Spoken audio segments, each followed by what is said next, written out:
उत्तराखंड, मणिपुर और गोवा के मतदाताओं का, जिन्होंने भारतीय जनता पार्टी की सरकारों के कामकाज को देखकर एक बार फिर उनको चुना है, एक बार फिर अपना आशीर्वाद दिया है और एक बार फिर सत्ता में आने का मौका दिया।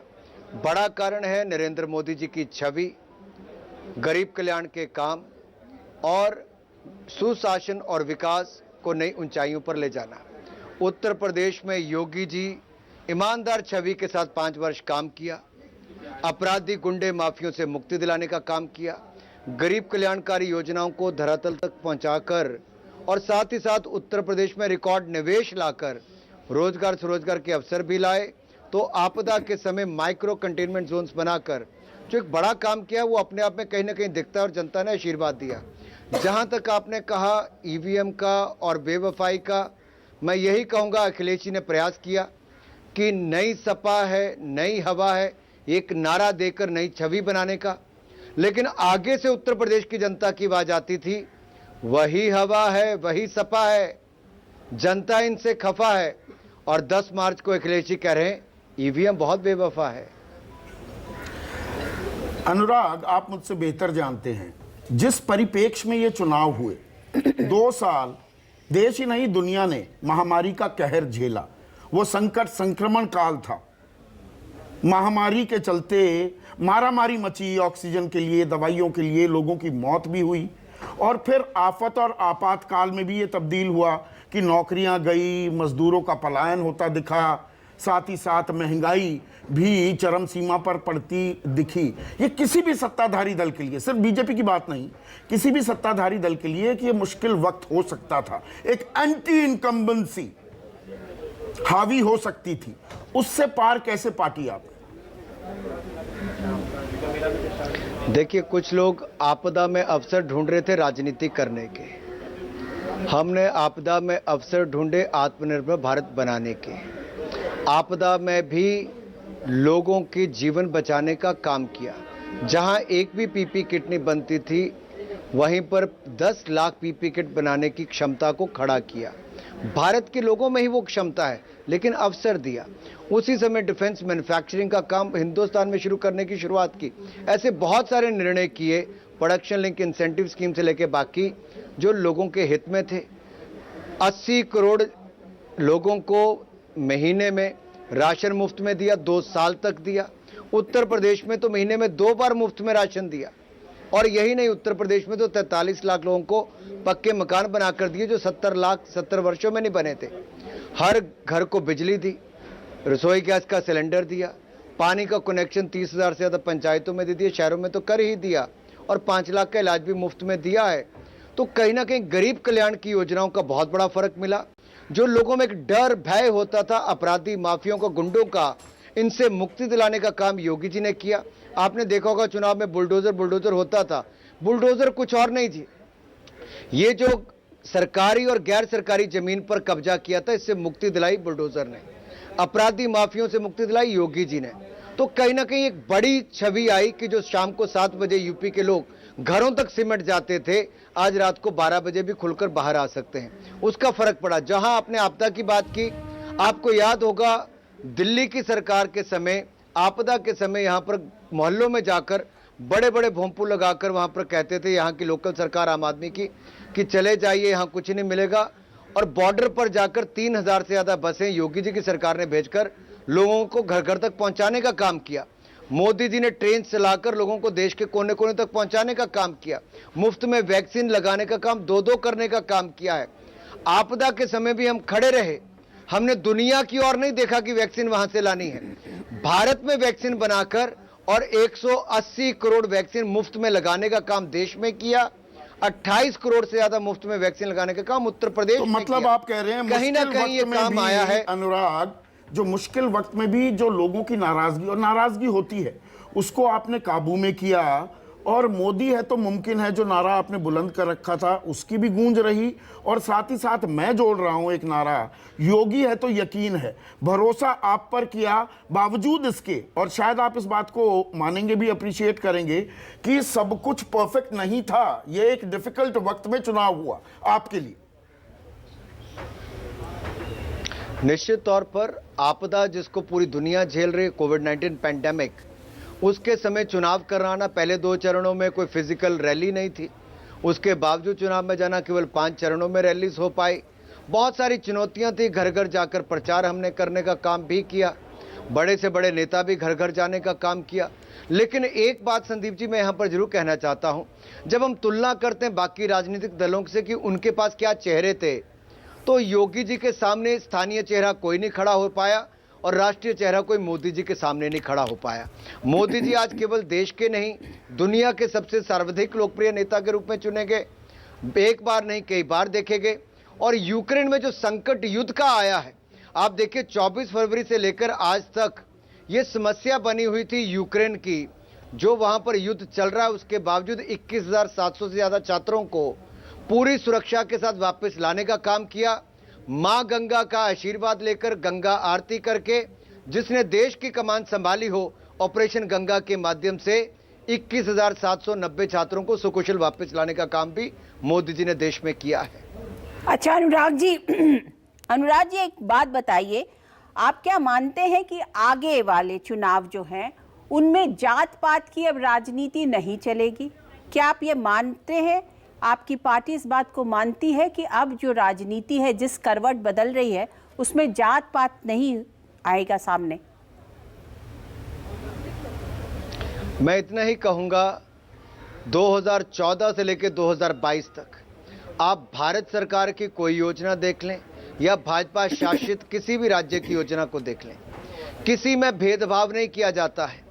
मोदी जी, योगी जी ने जाति धर्म से उठकर बढ़ाया सम्मान, सबसे पहले गरीब कल्याण, इसी मूल मंत्र के साथ काम किया। लोग आज भी जाति और धर्म के पीछे वोट मांगने जाते हैं। मैं बार बार कहता था, ट्रिपल तलाक से निजात दिलाकर हमने मुस्लिम बहनों की मदद की है। 18 साल से 21 उम्र करके महिलाओं को आत्मनिर्भर होने का एक अवसर दिया है और सुरक्षा सम्मान के अधिकार योगी जी की सरकार ने उत्तर प्रदेश में दिए हैं। मोदी जी की जन कल्याणकारी योजनाओं से हमने जाति धर्म से ऊपर उठकर काम करके गरीबों का कल्याण करके का काम किया है। बहुत सारी पार्टियां वर्षों तक गरीबों के नाम पर वोट बटोरती थी, लेकिन सत्ता में आकर परिवार के लिए नोट बटोरने का काम करती थी। हमने इसमें बदलाव लाया है। मोदी जी, योगी जी ने काम जमीन पर करके दिखाया और बाकी राज्यों में भारतीय जनता पार्टी ने काम करके दिखाया है। तो अनुराग जी एक बात बताइए कि चलिए यूपी से बढ़ते हैं कि पंजाब में इस तरीके के रिजल्ट को आप कैसे देखते हैं? क्योंकि पंजाब का जो रिजल्ट है उसका इम्पैक्ट आपका जो प्रदेश है, हिमाचल प्रदेश, वहां पर भी पड़ेगा और वहां चुनाव होने वाले, और वहां भी चुनाव होने वाले हैं, उसकी गूंज जो है वहां भी जाएगी। किस तरीके से आप देखते हैं उसे? अनुराधा जी, मैं पहले तो ये कहना चाहूंगा, हर राज्य के चुनाव के अपने मुद्दे होते हैं। 5 राज्यों के चुनाव थे, 4 में भारतीय जनता पार्टी ने जीत की, जहां भाजपा की सरकारें थी। सरकार के खिलाफ कुछ नहीं था, सरकार के खिलाफ मतदाता नहीं गए, बल्कि भाजपा के शासनकाल के हित में वोट किया है। हिमाचल में भाजपा की सरकार है, शानदार काम किया है। एक बार फिर हिमाचल में कमल खिलेगा, ये हम सुनिश्चित करेंगे। जहां तक पंजाब के चुनाव की बात है, वहां कांग्रेस की सरकार थी और कांग्रेस ने वहां बहुत एक्सपेरिमेंट किए, कुछ गलतियां भी की, जिसका खामियाजा उनको भुगतना पड़ा। बॉर्डर राज्य है और सीमावर्ती इस राज्य में हमने वर्षों तक, 4 से ज़्यादा दशकों तक हमने यहाँ पर गठबंधन धर्म को निभाया है। हिंदू सिख एकता हमारे लिए प्राथमिकता रही। पंजाब के राज्य की सुरक्षा हमारे लिए वो सबसे बड़ा प्राथमिक मुद्दा रहा और पंजाब की समृद्धि और खुशहाली हमारे लिए मुद्दा रहा। हम कभी वहाँ अकेले नहीं गए, क्योंकि हमें गठबंधन धर्म को निभाना था। जब हमारा सहयोगी दल हमें छोड़कर गया, बहुत कम समय था, उसके बावजूद भी हमने कम समय में चुनाव लड़ा भी, कुछ प्रयास भी किए हैं। लेकिन अब से मैं कह सकता हूं, 2022 से 27 की जो यात्रा होगी, भारतीय जनता पार्टी संगठन को और मजबूत करेगा और 27 में एक बड़ी चुनौती करके वहां पर भी कमल खिलाने का आपने 2022 से 27 की यात्रा की बात की, मैं थोड़ा इसको छोटा करता हूं। 2022 से 2024 की यात्रा की बात करते हैं। उत्तर प्रदेश के चुनाव को, अनुराग, 2024 की लड़ाई का सेमीफाइनल भी कहा जा रहा था। और जो ये आपके नतीजे आए हैं, 4 जगह आप फिर से सरकार जो बनाते दिख रहे हैं, दरअसल ये 2017 के बाद में 2018 से देखूं, विधानसभा चुनाव आपके लिए मुफीद नहीं रहे, वो चाहे दिल्ली हो, वो हरियाणा हो, राजस्थान, मध्य प्रदेश, छत्तीसगढ़, झारखंड या वेस्ट बंगाल और बिहार में भी बड़े नैरो मार्जिन से आपने सरकार बनाई। तो आने वाली राजनीति के ये क्या संकेत हैं? आपकी राह 2024 के लिए आसान अब होती दिखी, थोड़ी राहत की सांस ली आप लोगों ने? हम हर चुनाव को संदीप जी बहुत गंभीरता से लेते हैं, बड़ी ताकत से लड़ते हैं। देश के प्रधानमंत्री मोदी जी ने उत्तर प्रदेश में 25 रैली की, योगी आदित्यनाथ जी ने 210 से ज्यादा रैलीज की हैं, अमित शाह जी ने शायद 70 से ज्यादा रैलीज की होंगी। भारतीय जनता पार्टी लोकतंत्र में चुनाव के महत्व को जानती है, हर चुनाव को गंभीरता से लेती है। हम चुनावी पर्यटक नहीं हैं कि चुनावों में सिर्फ शक्ल दिखाई और चले गए जैसे कुछ राजनीतिक दल के नेता करते हैं और उनको उसका खामियाजा भुगतना पड़ रहा है। हम जानते हैं जनता क्या सोचती है, हम जनता के आशीर्वाद को बड़ी गंभीरता से लेते हैं, इसलिए अपने कामकाज को बड़ी गंभीरता से दिखाते हैं।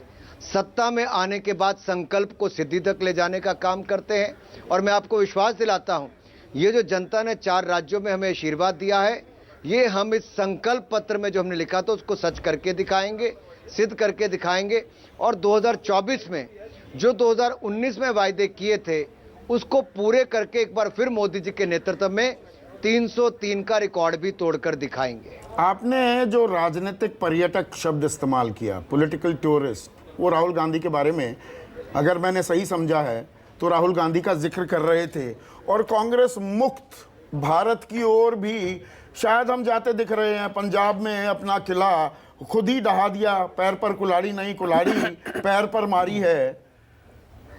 आज की तारीख में राजस्थान छत्तीसगढ़ में अपने दम पर उनकी सरकार रह गई। तो क्या देखिए, समाजवादी पार्टी को आपने हराया, इसमें कोई दो राय नहीं, लेकिन 47 से 134 पर समाजवादी पार्टी का आना या तेजस्वी का आपको टक्कर देना आने वाले 2 साल में क्या बीजेपी की मुख्य विरोधी कांग्रेस नहीं, ये एक कॉन्ग्लोमरेट, एक गठबंधन क्षत्रिय नेताओं का, क्षत्रपों का, वो टक्कर देता दिख रहा है क्या? मैं थोड़ा सा आपको क्रिस्टल ग्लेजिंग की दरकार कर रहा हूं। संदीप जी, आपको पश्चिम बंगाल में भारतीय जनता पार्टी की रिकॉर्ड सीटें 2019 की याद नहीं आई। आपको पश्चिम बंगाल के विधानसभा चुनाव में 3 सीटों से बढ़कर 70 सीटें भारतीय जनता पार्टी की होनी, आप उसका उल्लेख नहीं कर पाए। पश्चिम बंगाल में कांग्रेस का खाता नहीं खुला, 0 बना। वो वहां पर भी कम्युनिस्ट पार्टी और बाकियों के साथ सहयोग में आए थे, तब भी नहीं खाता खोल पाए। इसलिए मैं कहना चाहता हूं, आप थोड़ा लिमिटेड सा जो एक आंकड़ा उठाकर बात करते हैं। और बिहार में लंबे समय तक सरकार चलाने के बाद हम फिर सत्ता में आए और इन चारों राज्यों में सत्ता में रहने के बाद 5 वर्षों में अच्छा काम करने के बाद हम सत्ता में आए। थोड़ी तारीफ तो भारतीय जनता पार्टी की बनती थी। तारीफ तो आंकड़े कर रहे हैं। देखिए, पत्रकार तारीफ करने लगे तो सिस्टम में कुछ दिक्कत है। मैं देश के आईएनबी मिनिस्टर से बात कर रहा हूं। अगर पत्रकार तारीफ करने लगे तो पत्रकारिता में दिक्कत आ गई कहीं। लेकिन अनुराग जी नहीं, अगर पत्रकार सिलेक्टेड, लेकिन पत्रकार सिलेक्टेड आंकड़े देने लग पड़े जो उनको सूट करता है दूसरे ना दे, तो ये भी अपने आप एक बड़ा चैलेंज है। चलिए, मैं आपको दूसरा आंकड़ा दे रही हूँ, अनुराग जी, कि जैसा दिख रहा है, मैंने पहले भी कहा कि उत्तर प्रदेश में अगर योगी आदित्यनाथ को बहुमत है, उनकी सरकार अच्छे से बन रही है, इसको जिसे कह सकते हैं पॉजिटिव तरीके से वो वापस आए हैं, तो एक दूसरा पहलू ये भी है कि विपक्ष भी अच्छे खासी वोट और अच्छे खासी सीट को लेकर के खड़ा दिख रहा है। एंड रिजल्ट आज क्या होगा ये पता नहीं है, लेकिन अभी जो स्क्रीन पे दिख रहा है 263 वर्सेस 135, ठीक है, आपके पास 100-125 सीटों से कमी है, लेकिन एट द सेम टाइम ऐसा नहीं है कि बिल्कुल सुपड़ा साफ है, विपक्ष है वहां पे। तो जो एनालॉजी आपके लिए वेस्ट बंगाल में होती है वही यहां पर सपा के लिए भी होती है। हम उसको कहां नकार रहे हैं, आंकड़े कह रहे हैं कि बसपा 1 पे आगे, कांग्रेस 2 पे रह गई। तो 403 में से 3 सीटों पे 2 पार्टियां सीमित होकर रह गई। ये अपने आप में बहुत कुछ दिखाता है कि आखिरकार उत्तर प्रदेश में क्या हुआ है। आपका अनुभव कैसा रहा? निजी अनुभव पर मैं आता हूं। सह प्रभारी बने उत्तर प्रदेश के। उत्तर प्रदेश में देखिए, समाजवादी पार्टी की भी बात करें, जो उन्होंने एक ये बहुरंगी गठबंधन बनाया जी, आरएलडी जयंत चौधरी के साथ पश्चिम में, एसबीएसपी के ओम प्रकाश राजभर, संजय चौहान, जो ये पिछड़ों को उन्होंने साधने की कोशिश की और एक वो एमवाई अपना पुराना कॉम्बिनेशन फिर से जीवंत करते दिखे, तो मन में कुछ शंकाएं थी आपके? अनुराग, मैं आपके अब निजी अनुभव की बात कर रहा हूं। मेरा निजी अनुभव बहुत अच्छा रहा। बहुत बड़ा प्रदेश है। मैं आभारी हूं मोदी जी का और पार्टी के राष्ट्रीय अध्यक्ष जी का कि जिन्होंने मुझे काम करने का अवसर दिया। इससे पहले जम्मू कश्मीर में दिया था प्रभारी बनने का, तो वहां पर भी जीत दर्ज हुई। मुझे एक वो बहुत बड़ा अनुभव मिला। एक ऐसा राज्य जहां पर बहुत सारी परिस्थितियां अलग हैं, जम्मू की अलग, कश्मीर की अलग, वहां पर भी जीत दर्ज हुई। उत्तर प्रदेश अपने आप में सबसे बड़ी जनसंख्या का भी और सबसे ज़्यादा सीटों का भी विधानसभा है। यहाँ पर भी हर क्षेत्र की अपनी अपनी पृष्ठभूमि है, अपने अपने मुद्दे हैं। लेकिन मैं फिर भी संदीप जी बार बार एक बात पर आना चाहूँगा, जो मैंने अनुराधा जी के एक इंटरव्यू में चुनाव के दौरान में एक देकर गया था। मैंने तब भी कहा था कि मोदी जी का एक फैक्टर बहुत बड़ा फैक्टर है, जो उनकी छवि है वो बहुत बड़ा एडवांटेज है।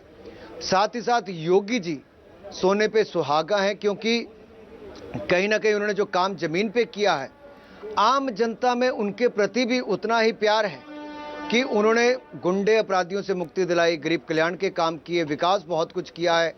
ये एक लाभ मिलता है।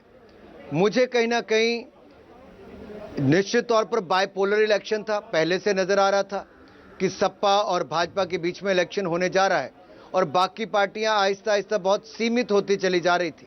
अपने आप में एक चुनौती तो थी, लेकिन कहीं ना कहीं जब ईमानदारी के साथ गरीबों का कल्याण किया हो, प्रदेश का विकास किया हो, जन जन तक राज्य की योजनाओं को और केंद्र की योजनाओं को पहुंचाया हो, तो गरीब कभी भूलता नहीं है जी। गरीब याद रखता है, और गरीब भली भांति याद रखता है कि पहले 70 साल में लोग कैसे उनके नाम पर वोट लेते थे और परिवार के लिए नोट कमाते थे। लेकिन आज वो बात बदली है। आज एक्चुअल में गरीब के कल्याण के लिए काम हो रहा है। जो ये जन कल्याणकारी नीतियां, और देखिए हम वेलफेयर स्टेट हैं, राइट टू फूड हमारा संवैधानिक हक है, जो काम आप कर रहे हैं ये कमाल का काम है, उसका आपको इनाम मिल रहा है। अनुराग, आप देश के वित्त राज्य मंत्री भी रहे हैं। अब जो हमारी बजटरी प्रोजेक्शंस भी हैं वो उस आधार पर हैं कि कच्चे तेल की कीमतें $70 से $75 पर बैरल रहेंगी। वो 130 भी छूती दिखी, कल उसमें नरमी आई, 105 के करीब फिर आता दिखा है। तो जन कल्याणकारी नीतियों को आने वाले 2 साल के लिए भी जारी रखना आपके लिए, क्योंकि आप इकोनॉमिक्स को भी समझते हैं, कितनी बड़ी चुनौती होगी, क्योंकि हमारा वित्तीय घाटा, हमारा ऑयल पूल डेफिसिट भी अब दबाव बनाने वाला है। चुनाव के दौरान तेल की कीमतें तो नहीं बढ़ी, पर वो बढ़ाना मजबूरी भी हो जाएगा। ऐसे में जन कल्याणकारी नीतियों को चलाना वो कितनी बड़ी चुनौती होगी आपके लिए, आपकी सरकार के लिए? मैं आपका आभारी हूं, आपने प्रश्न पूछा, क्योंकि देश के लिए बहुत महत्वपूर्ण है। और इसी तरह से 24 मार्च 2020 को जब लॉकडाउन लगा, तब भी ये प्रश्न खड़े हुए कि अब क्या करना चाहिए। देखिए, उस समय भी मोदी जी ने बहुत समझदारी से काम किया, नेतृत्व दिया। हफड़ा दफड़ी में सब कुछ देने का काम नहीं किया। सबसे पहले गरीब कल्याणकारी योजना आई थी, प्रधानमंत्री गरीब कल्याण योजना। उस समय राशन देश भर के हर राज्यों को दिया। बहुत सारे राज्यों के मुख्यमंत्रियों ने अपना ठप्पा लगा के, अपनी फोटो लगा के देने का काम भी किया। हम उस चक्कर में भी नहीं पड़े, हमें गरीबों तक अन्न को पहुंचाना था, हमने वो काम किया। फिर हमने वैक्सीन बनाने का काम किया। फिर ये आया कि राज्य नहीं देंगे पैसा, हमने वो भी मुफ्त में केंद्र की ओर से करने का काम किया। 180 करोड़ वैक्सीन वो भी मुफ्त में लगाने का काम किया। आज तक व्यापारी को कभी भी ऋण बगैर जमीन और घर गिरवी रखे नहीं मिलता था, कोलेटरल या गारंटी देनी पड़ती थी। हमने 5 लाख करोड़ रुपया emergency credit line guarantee scheme के माध्यम से देश के उद्यमियों को दिया। TDS TCS में 25% की कटौती की, 1.5 लाख करोड़ के इनकम टैक्स के रिफंड वापस किए और प्रोडक्शन लिंक इंसेंटिव जैसी स्कीमों को लाकर देश के उद्योगों को बचाने का और बढ़ाने का काम किया और यहाँ पर और निवेश लाने का काम किया। आप देखिए, 2014 में 2,37,000 करोड़ का एक्सपोर्ट था, आज 4,70,000 करोड़ का एक्सपोर्ट है। 2014 में हमारा $35 बिलियन का एफडीआई आया था, अब $80 बिलियन का आया है। 2014 में मात्र $235 बिलियन का फॉरेक्स रिजर्व था, आज $630 बिलियन से ज़्यादा फॉरेक्स रिजर्व्स है। ये अपने आप में बहुत कुछ कहता है कि पिछले 7 वर्षों में हमने देश के खजानों को भरा भी है, गरीब कल्याण की योजनाओं को जन जन तक पहुंचाया, क्योंकि सिस्टम में पारदर्शिता और जवाबदेही लाने का काम किया, डिजिटल टेक्नोलॉजी का उपयोग किया। आज एक बटन को दबाकर जनता के खाते में पैसा जाता है। इसीलिए आपदा के समय 21 करोड़ महिलाओं के खाते में हमने 31,000 करोड़ डालने का काम किया, 3 करोड़ वृद्ध विधवा दिव्यांग के खातों में 3,000 करोड़ डालने का काम किया, ईमानदारी के साथ किया, जन कल्याण का काम किया, आपदा के समय मदद भी की। और देखिए, हमने अर्थव्यवस्था को भी डूबने नहीं दिया। 4 महीने लगातार 1,30,000 करोड़ से ज्यादा जीएसटी की कलेक्शन होना, 9.2% विकास दर आना अपने आप में दिखाता है कि पिछले 2 वर्षों में मोदी जी ने जो अर्थव्यवस्था को लेकर कदम उठाए उससे देश आगे ही बढ़ा है। तो भरोसा इसीलिए जताया भी है। आखिरी सवाल, मुझे ब्रेक लेना होगा, बस जाते जाते एक छोटा सा, मतलब आज की रात आराम से चैन से सो पाएंगे? वो 24/7 इलेक्शन मशीनरी तो है और आप लोग लगे रहते हैं अपने काम में, सिर्फ इलेक्शन ही नहीं बाकी काम में। आज की रात थोड़ा तान कर सो सकते हैं अनुराग?